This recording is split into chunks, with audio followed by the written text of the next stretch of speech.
sonu gelir mihmanın almeni. Aylanın lahani gönlüm taktım, sonu gelir mihmanın almeni.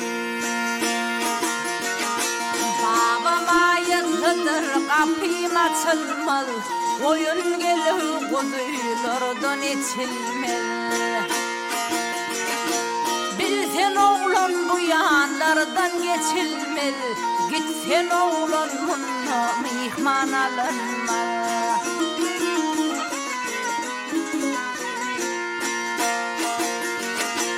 Atım bileye dersene gelin, köylüğün kirlep bir yuvunu gelin.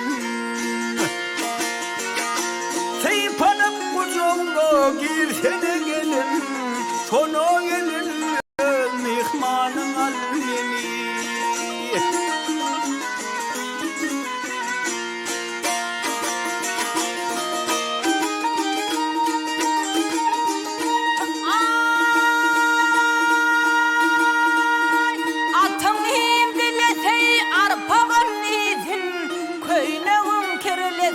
Yel yağmur yağsın,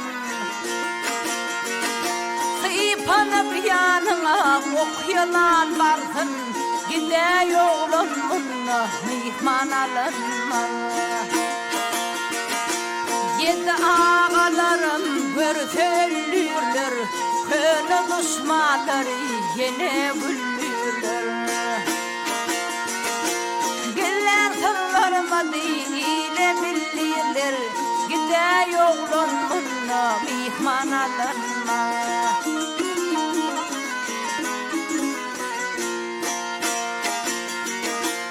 Yedi ağaların iyisi hak olsun, köylü düşmanları belalar bilsin.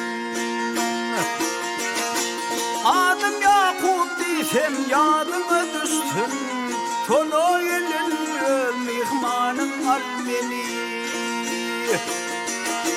İlerimiz bizim bağ bilen bostan, hiç haber olmadı yar bilen dostun. Adım Yakup olsa aklım yasın, bilmezlikten aydan dilim kesilsin.